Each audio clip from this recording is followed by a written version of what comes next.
Bom dia a todos. Nós estamos para começar o nosso último vídeo dessa maravilhosa iniciativa da Danone e da Braskem de trazer para vocês uns highlights das sessões que nós assistimos aqui no Congresso Europeu de Terapia Nutricional Parenteral e Enteral, do ESPEN, agora 2016, em Copenhague.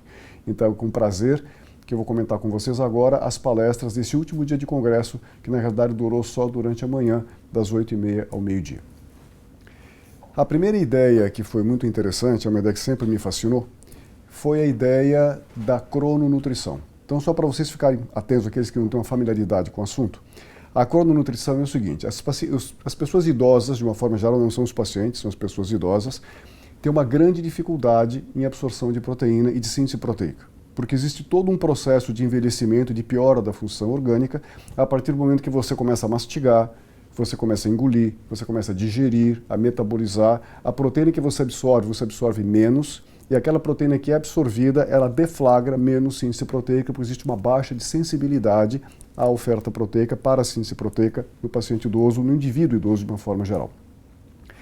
Então o que se diz é que existe um sequestro esplâncnico de aminoácidos durante a alimentação. Quer dizer, parte dos aminoácidos ficam represados, ficam sequestrados no território esplâncnico que não servem para a síntese proteica. Uma das estratégias para você burlar isso é você aumentar tanto a carga proteica de uma refeição só, que ela burla esse sequestro, que é o que é chamado crononutrição ou protein pulse feeding, quer dizer que é uma nutrição com um pulso de proteína. O que significa isso? É concentrar 80% da carga proteica do paciente numa única refeição diária. E com isso você aumenta a síntese proteica do paciente.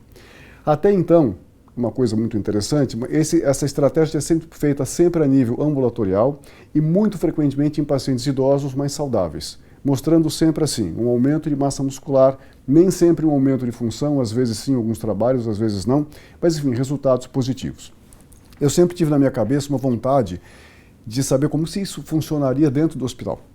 E aí essa foi a primeira vez que esse trabalho foi feito pelo Bouyanni, que é um pesquisador da França que trabalha muito com isso, e o Olivier Bouyanni então fez um trabalho agora e apresentou no ESPEN nessa manhã em pacientes hospitalizados, idosos, todos acima de 68 anos, pacientes que eram todos desnutridos e não eram pacientes graves, não eram pacientes de UTI, pacientes superinflamados, eram pacientes relativamente estáveis.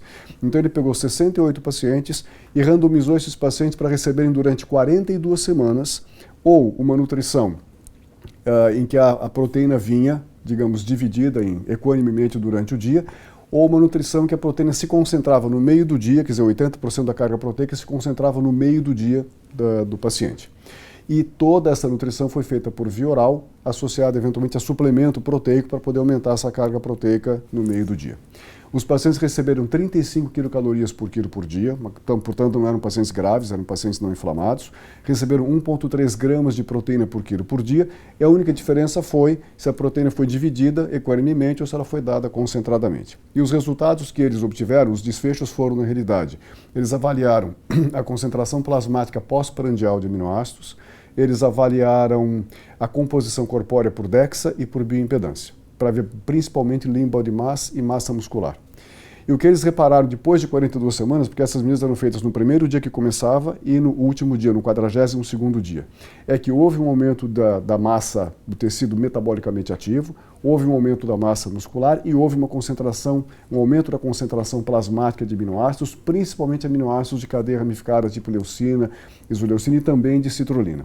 Então foram resultados também positivos dentro dessa população de pacientes hospitalizados, o que mostra uma coisa muito interessante. O que eles não avaliaram, que seria muito interessante avaliar, seria a função muscular e a performance física desses pacientes após essa intervenção, mas isso não foi contemplado nesse trabalho. E a minha pergunta que fica aqui para vocês é: como seria isso naquele paciente que recebe nutrição enteral, que eu tinha muita vontade de estudar? Como é que a gente poderia fazer esse tipo de estratégia num paciente crônico, estabilizado, intra-hospitalar, mas que receba nutrição enteral e não uma nutrição oral? Será que isso funcionaria da mesma forma? Está aí o desafio para vocês e para mim. Uma segunda palestra foi alguns guidelines da ESPEN, alguns já estão prontos e foram apresentados como relativo à cirurgia, e outros estão em andamento e foram apresentados parcialmente. Então, o que eu gostaria de apresentar para você foi o primeiro guideline que foi apresentado sobre moléstia inflamatória intestinal. Na realidade, foi o Dr. Alistair Forbes que apresentou, que é quem gerencia esse grupo da ESPEN. Foi um guideline que teve uma série de percalços para ser feito, então ele ficou contando os motivos pelos quais o guideline está atrasado e não pôde ser apresentado na sua íntegra, e muito menos publicado. Então ele fez aí um highlight do que eles já decidiram nesse guideline, e esse highlight que eu vou falar para vocês. Então, algumas coisas mudaram em relação ao guideline anterior de moléstia inflamatória intestinal. Antes eles achavam, na realidade, que uma dieta com ômega 3 poderia ser usada para manter o paciente com doença de Crohn, por exemplo. Hoje eles não acham mais isso, mas eles acham que uma dieta, por exemplo, rica em ácidos graxos ômega 3 e mais pobre em ácidos graxos ômega 6 e uma dieta eventualmente rica em fibras pode reduzir a incidência do Crohn na população, ou seja, pode dificultar o desenvolvimento de Crohn e de retocolite ulcerativa nas populações de uma forma geral. Em termos do requerimento proteico para o paciente já doente, esse requerimento é maior do que a população geral, deve ser uma coisa em torno de 1,2 a 1,5 gramas por quilo por dia, porque esse paciente tem um requerimento proteico mais importante. Em termos de reposição de ferro, ele deixou isso muito claro, que a reposição de ferro é extremamente importante para o paciente com moléstia inflamatória intestinal. Sempre que a hemoglobina estiver abaixo de 10, esse ferro deve ser reposto, sempre. Que essa perda de ferro, ou seja, essa redução do ferro, em parte é pela inflamação intestinal, em parte é por perda de ferro mesmo. E da mesma forma, ao tratar o paciente com moléstia inflamatória intestinal, você está tratando concomitantemente tanto a inflamação quanto a deficiência de ferro. Então as duas coisas devem ser tratadas concomitantemente. Esse ferro deve ser reposto por via oral, mas se o paciente não tolerar esse ferro por via oral, ele deve ser reposto por via parenteral. Então isso é muito importante nesses guidelines, a reposição de ferro. Seria uma exceção aquele paciente, por exemplo, que precisa, em vez de uma reposição de ferro, uma reposição de EPREX, por exemplo, ou seja, drogas que estimulem a produção de células hematopoéticas. Entendeu? Isso seria a grande exceção, mas isso foi muito frisado como realmente um passo muito importante no tratamento do paciente com moléstia inflamatória intestinal. Quanto aos probióticos, ele frisou muito bem o uso de dois tipos de probióticos. A Escherichia coli 1917, que já foi usada há muito tempo, já é usada há muito tempo, e uma mistura de cepas de probióticos, que é o VSL3, que é muito famosa aqui na Europa, não existe no Brasil comercialmente, e que parece que tem um efeito importante no tratamento do paciente com moléstia inflamatória intestinal. Quanto às outras misturas de probióticos, não existe uma evidência científica de peso para indicá-las normalmente ou corriqueiramente. Então são essas duas, Escherichia coli e o VSL3. Tá? E o último tópico que ele citou foi, na realidade, o uso de nutrição enteral para o paciente com moléstia inflamatória intestinal. A gente sabe de antemão que, para alguns tipos de populações, principalmente crianças e adolescentes, a nutrição enteral é o tratamento mais importante para uma remissão da moléstia inflamatória intestinal, principalmente doença de Crohn. O que é extremamente importante porque evita que as crianças tomem uma série de medicamentos que se usa para a doença de Crohn, que são muito ruins porque inibem crescimento e trazem uma série de transformações orgânicas que são muito deletérias para a criança. Então, se a criança puder ter uma remissão da sua doença simplesmente com nutrição enteral, isso é extremamente saudável, em que pese todo o problema de ter nutrição enteral. Algumas delas tomam nutrição enteral por boca, que acabam sendo palatáveis, elas conseguem tomar, outras têm que passar uma sondinha e receber uma dieta enteral para remitir a sua doença. Então ele reforça esse tipo de estratégia na população de crianças, na população de adolescentes, não tanto na de adultos, e acha pelo guideline que não existe nenhuma necessidade dessa dieta ser uma dieta específica que tenha imunonutrientes, por exemplo, como ômega 3 ou glutamina. Isso também não tem uma evidência sólida em relação à nutrição enteral, que pode ser uma nutrição enteral absolutamente comum e corrente, que tem um efeito muito importante para o Crohn, principalmente na população de crianças e adolescentes. Então, o outro tópico que nós tivemos foi o guideline de cirurgia, que foi um guideline que foi completo, foi todo trabalhado e será publicado agora brevemente. Então, ele apresentou os resultados do guideline que já estão prontos, já estão definidos. Algumas coisas ficam muito parecidas, mas, por exemplo, eles dão uma força muito grande ao ERAS Protocol, que é o acerto no Brasil, como sendo uma coisa que realmente melhora a evolução do paciente no pós-operatório. E há um outro tipo de programa que é uma reabilitação multimodal, que é um programa construído pelos anestesistas do Canadá e que significa um preparo a longo prazo do paciente pré-operatório, com exercícios físicos, parar de fumar, controle glicêmico, isso é uma série de coisas, que obviamente é um esforço multimodal, para preparar o paciente a longo prazo, assim, pelo menos 30 dias antes, para uma cirurgia melhor e para uma evolução pós-operatória melhor. Então, nesses dois grandes programas, ERAS e essa reabilitação multimodal, se apoia com grande ênfase esse guideline. Então, entrando nesse mérito, o primeiro tópico que foi discutido é o jejum pré-operatório.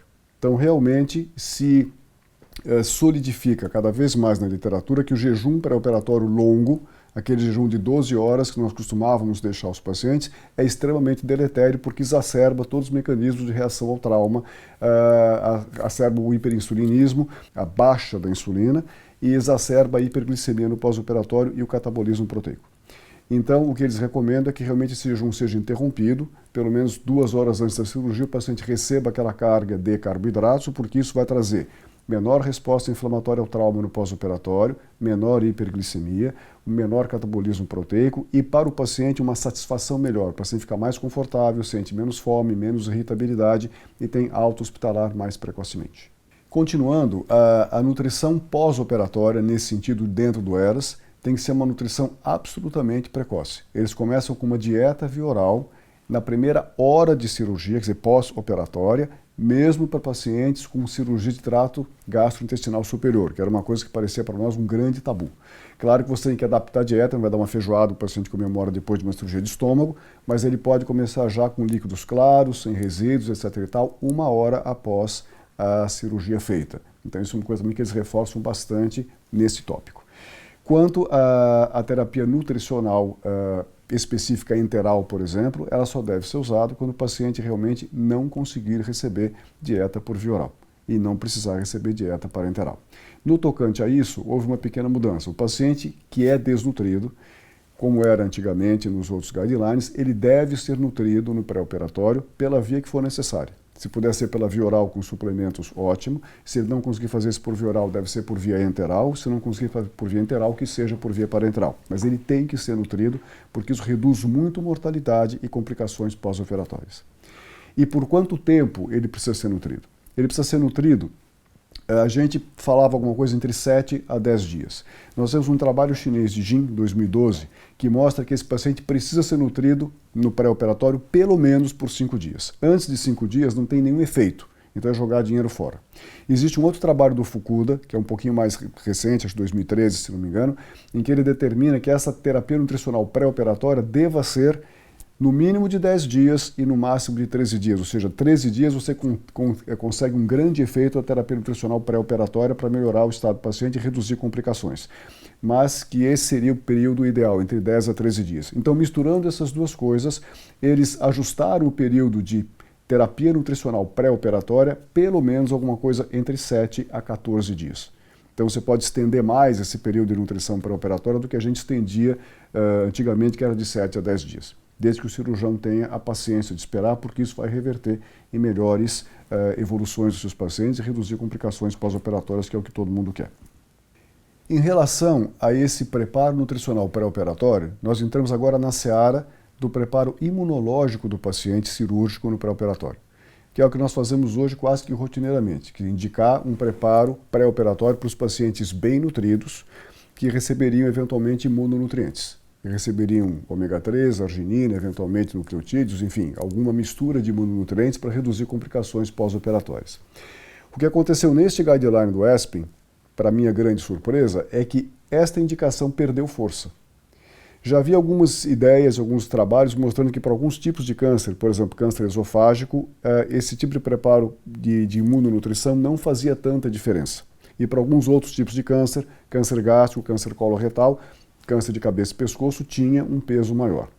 Na realidade, isso perdeu um pouco de peso, com alguns trabalhos que foram publicados mais recentemente, algumas meta-análises, e na realidade o que eles recomendam hoje é que no pré-operatório o paciente possa receber qualquer tipo de suplemento, mas que não necessariamente seja um suplemento com imunonutrientes.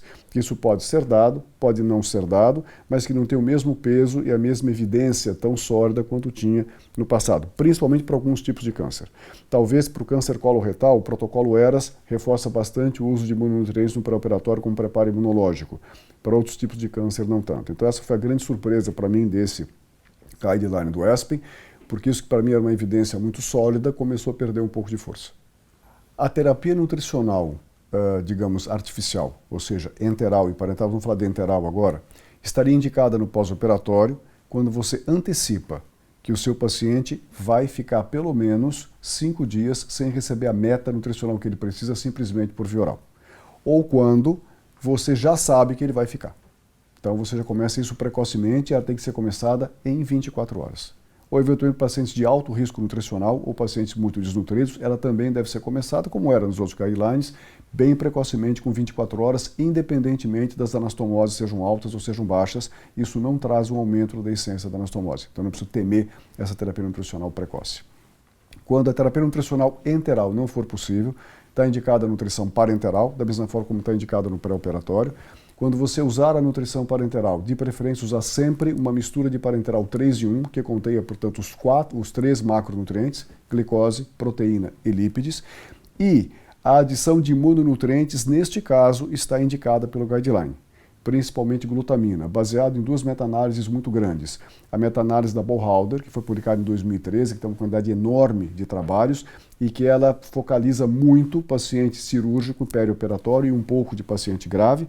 E a outra meta-análise do Wang, que é um pouco mais antiga, de 2010, também focando pacientes em perioperatório. E as 2 meta-análises com muita força, elas mostram que a glutamina traz para esses pacientes uma melhora em permanência hospitalar, reduz a infecção, enfim, traz benefícios para essa população de pacientes. O guideline aqui, ao contrário do que o guideline de terapia intensiva mostra, é que a glutamina nessa população deve ser usada quando eles estiverem usando nutrição parenteral. A glutamina por via enteral ou por via oral não tem força científica para ser indicada como uma recomendação do guideline. Quanto à terapia nutricional enteral pós-operatória, como eu falei para vocês, para algumas cirurgias grandes do trato gastrointestinal superior ou cirurgia pancreática, o que eles recomendam é que se use já de primeira mão uma sonda pós-pilórica, provavelmente o paciente já venha para a UTI ou para a enfermaria com a sonda pós-pilórica passada, ou eventualmente um catéter de jejunostomia, para permitir uma terapia nutricional enteral precoce sem grandes percalços. Isso é o que eles recomendam para esse tipo de pacientes. E manter essa terapia nutricional até o paciente poder comer por boca 50% das suas necessidades. E aqui tem uma coisa que é um detalhe extremamente importante. Muitas vezes o paciente tem a retirada da sonda no hospital ou é mandado para casa sem essa atenção cuidadosa se ele está realmente comendo o que ele precisa para ir para casa. E ele acaba indo para casa comendo muito menos do que ele precisaria comer e não repõe o seu déficit de peso, o seu déficit nutricional como deveria repor a nível ambulatorial, quando ele está muito menos visível para o médico, para o nutricionista, enfim, para o profissional de saúde. Isso é particularmente importante para o câncer de esôfago. Os pacientes com câncer de esôfago têm um déficit nutricional frequentemente grande, porque eles geralmente não conseguem engolir. Então é um déficit nutricional carencial, que responde muito à alimentação. Então muitos desses pacientes já chegam para operar com perda de 10% do seu peso corpóreo. E quando saem do hospital, saem muito debilitados e ainda muito deficitários em relação de peso, em relação ao que eles tinham no seu estado saudável. E frequentemente esses pacientes vão para casa sem nenhuma prescrição nutricional. Ela vai para casa e come, porque agora você pode comer, tudo bem, está tudo ótimo, e justamente não é o que acontece. O paciente tem dificuldade para comer, o paciente não consegue comer o que ele normalmente comeria, o que precisaria comer, e frequentemente ele não volta aos seus níveis saudáveis de nutrição. Então essa atenção ambulatorial, principalmente para esse grupo de pacientes, é muito importante, por exemplo, adicionando suplementos nutricionais que favoreçam ele recuperar o estado nutricional mais rapidamente depois da cirurgia. Então essa atenção para o paciente que vai de alta cirúrgico é extremamente importante. E também é muito importante, não é do guideline, estou aderindo por minha conta, para o paciente oncológico. E, finalmente, 2 coisas que foram citadas rapidamente, porque não estão ainda muito definidas para publicação, que seria a terapia nutricional para transplantes, que não muda muito em relação às outras cirurgias, mas, eventualmente, para alguns pacientes com transplante, o uso de alguns imunonutrientes possa ser útil. Entendeu? Mas isso não está muito bem definido e será definido até a publicação. E para a cirurgia bariátrica, que também não muda muito, mas a introdução da alimentação pós-cirurgia bariátrica contemplando, obviamente, as condições do paciente e as suas possibilidades. Deve ser precoce, nas primeiras 24 horas. Quando o paciente tem uma complicação da cirurgia bariátrica, a primeira opção ainda é a nutrição enteral, de preferência com uma sonda pós-pilórica ou um catéter de junostomia, se for possível. E a nutrição parenteral fica reservada para aqueles pacientes que não podem, obviamente, utilizar a via oral e nem a via enteral. Também 3 em 1. Quanto aos guidelines de geriatria, eles estão ainda incipientes. A doutora Dorothy Volker, que é responsável pelo grupo, falou para nós, na realidade, que eles estão se baseando muito nos guidelines alemães que acabaram de ser feitos, então vão se basear em grande parte nisso. A pesquisa bibliográfica toda já foi feita, eles vão se reunir agora em setembro para dividir, fazer divisão dos trabalhos, quer dizer, quem vai fazer o que nesse grupo, poderem fazer esse guideline e publicá-lo assim que ele estiver pronto. Mas alguns tópicos vão ser contemplados com mais importância nesse guideline. Dentro da população geriátrica, eles vão se importar muito com desidratação, com cirurgia ortopédica de substituição de articulação de quadril e de osteossíntese, úlceros de pressão, depressão, obesidade e diabetes, que são situações que complicam muito e que acometem muito essa população geriátrica. Então, esses são os assuntos mais importantes que vão ser contemplados nesse guideline e é só essa informação que nós temos, infelizmente. Aguardem, ou vão dar uma olhadinha no alemão para vocês se anteciparem. Então, nosso último tema aqui é um tema extremamente controverso, que tortura os intensivistas ao longo dos anos, se a gente usa albumina ou não usa albumina para expandir o paciente dentro da terapia intensiva, mas o objetivo aqui dessa palestra foi focar a albumina como um marcador nutricional. É a albumina um marcador nutricional? Ou a albumina é algum outro tipo de marcador? Então, eu tenho 2 coisas interessantes para começar a falar para vocês, que eu acho interessante pelo menos. Você pega uma velhinha de 75 anos que interna com uma broncopneumonia da sua casa, onde ela vive, provavelmente com a sua família, etc. e tal, com uma albumina de 3 ou de 2,8. E ao mesmo tempo interna no hospital uma outra velhinha de 75 anos, mas que vem de um asilo, onde ela mora, nesse asilo, e ela interna porque ela teve uma confusão mental, uma depressão do sistema nervoso central, sem nenhum outro tipo de infecção ou coisa parecida, mas com uma albumina de 3,5. Qual é a mais desnutrida? Você pega 2 gêmeos idênticos, africanos, gêmeos univitelinos, com a mesma carga genética, com a mesma mãe, com o mesmo pai, com a mesma exposição alimentar, um desenvolve uma desnutrição kwashiorkor, edemaciado, com uma albumina baixíssima, e o outro desenvolve um marasmo, ou seja, uma desnutrição total, sem edema e com uma albumina que se mantém próximo dos níveis normais. Como explicar essas 2 diferenças? Então, são essas coisas que vêm aguçando a nossa inteligência, quer dizer, desafiando a nossa inteligência, aguçando a nossa curiosidade para tentar entender o que acontece com isso. Então, provavelmente não dá para você avaliar as 2 velhinhas nutricionalmente baseado na albumina, porque uma velhinha está inflamada e a outra velhinha não está inflamada. Provavelmente, pelo histórico, é muito mais possível que a velhinha que venha com uma albumina próxima do normal esteja mais desnutrida do que a velhinha que veio com uma broncopneumonia. Porque essa albumina baixa não é um reflexo da nutrição, mas é um reflexo da sua inflamação. Nesse par de gêmeos, a conclusão final foi, nesse trabalho que foi apresentado, que, por Smith, se não me engano, que a flora bacteriana, o microbioma dos 2 gêmeos era completamente diferente. E provavelmente o microbioma definiu o tipo de desnutrição para a qual cada um evoluiu. O que é uma coisa extremamente interessante, um fator que não passava pela nossa cabeça, mas o microbioma, gente, que é um universo inexplorado, realmente é uma coisa extremamente importante na nossa evolução e o que vai acontecer conosco no futuro. Tudo depende desse outro organismo que nós temos, que são esses milhões de bactérias que são muito mais numerosos do que as nossas próprias células. Então, para vocês entenderem que a nível ambulatorial, porque acho que dentro da UTI a gente já entendeu que a albumina não é um marcador nutricional, mas tem que entender que a nível ambulatorial também não é um bom marcador nutricional. Quer dizer, é uma coisa muito mais complexa do que simplesmente um marcador do estado nutricional dos pacientes. Se a gente pegar trabalhos de pacientes desnutridos com anorexia nervosa, que tem pouca interferência, apenas 2 trabalhos mostram uma baixa importante de albumina, porque não tem inflamação. Então, provavelmente, essa baixa da albumina tem a ver com várias outras coisas. Não é uma redução de síntese proteica, como a gente pensava, de síntese proteica, de síntese de albumina, como a gente pensava antigamente. Por exemplo, os mecanismos que a gente sempre explicava para os residentes que a albumina caía na inflamação é porque era uma proteína de fase aguda negativa, ou seja, o fígado parava de produzir albumina para produzir proteínas outras de fase aguda para a sobrevivência do paciente. Parece que esse não é um mecanismo. Isso é verdade só no Kwashiorkor, não sabemos porquê, e é verdade na falência hepática. Em outros pacientes com outros problemas de inflamação, a síntese de albumina permanece estável até mais alta e não justifica a queda de albumina. Provavelmente a queda de albumina aqui é justificado por aumento de degradação em algumas situações, algumas drogas, por exemplo, como corticoide, ou perdas. Por exemplo, perda por diálise, perda por intestino, por exemplo, pacientes que têm diarreia crônica, que perdem, diarreia que expolia proteína, pacientes com síndrome nefrótica, que expolia proteína pelo rim, e principalmente pela redistribuição da albumina em outros espaços corpóreos. Isso representa essa baixa de albumina no plasma. E a ideia de que você tem uma albumina baixa, você precisa repor a albumina, como ter um potássio baixo precisa repor um potássio, ter um, sei lá, ômega 3 baixo precisa repor ômega 3, é uma ideia que hoje está nos parecendo cada vez mais simplista, porque nem sempre um marcador baixo significa que tem que ser reposto. Às vezes ele é simplesmente um marcador da resposta inflamatória em si, ou da resposta que está acontecendo em si, e não precisa ser reposto.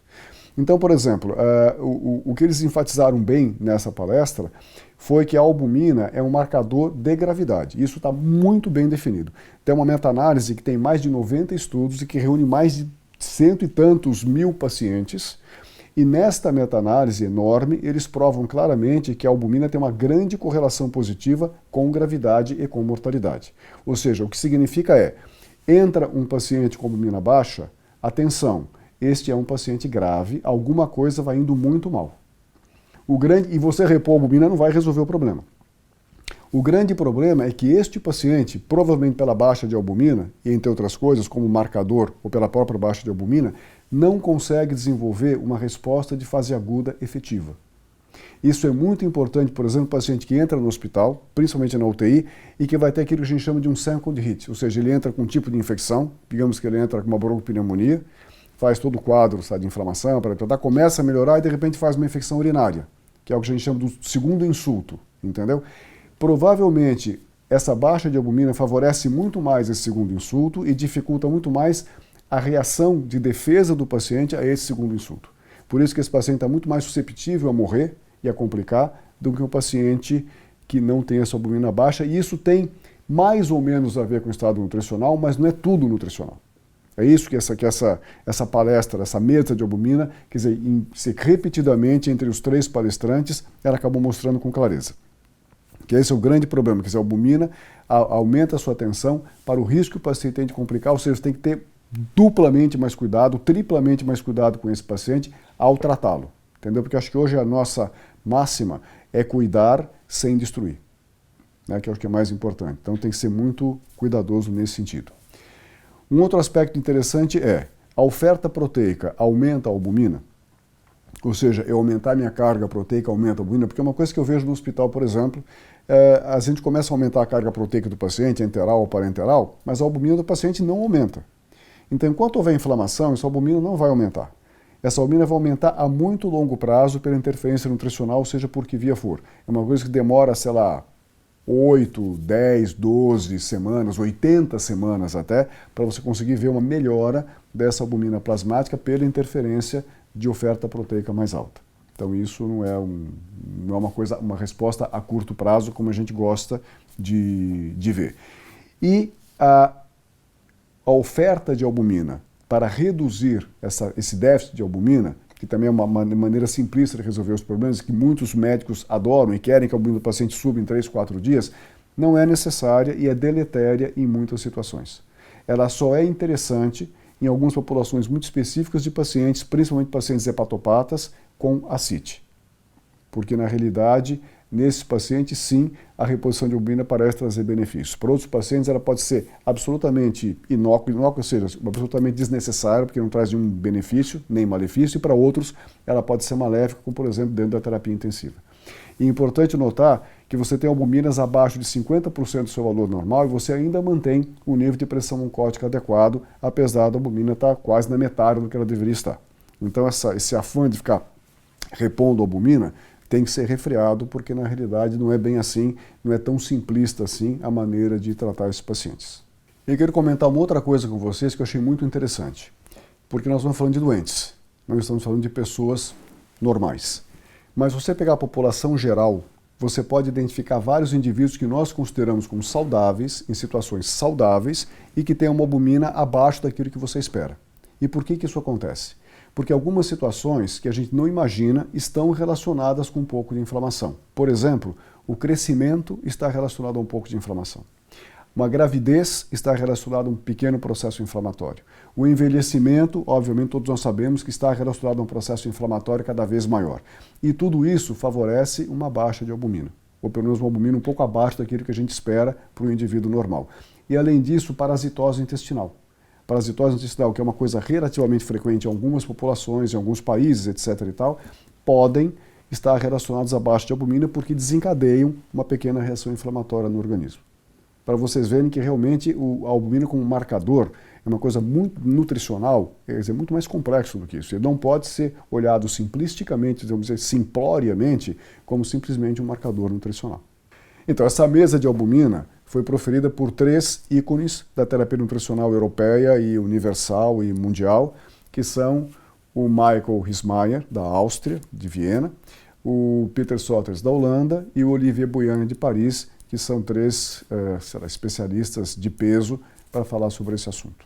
Então, pessoal, esse foi o nosso último vídeo. Eu vou repetir que essa iniciativa da Danone e da Braskem foi uma iniciativa absolutamente inteligente, absolutamente pioneira e absolutamente útil para todo mundo. Foi um prazer aqui participar disso. Foi um prazer ter estado nesse congresso. Infelizmente, hoje é o último dia de congresso. Está chegando a hora da gente ir embora dessa cidade maravilhosa de Copenhague.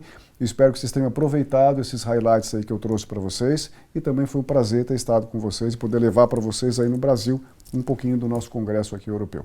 Então, até logo para todo mundo.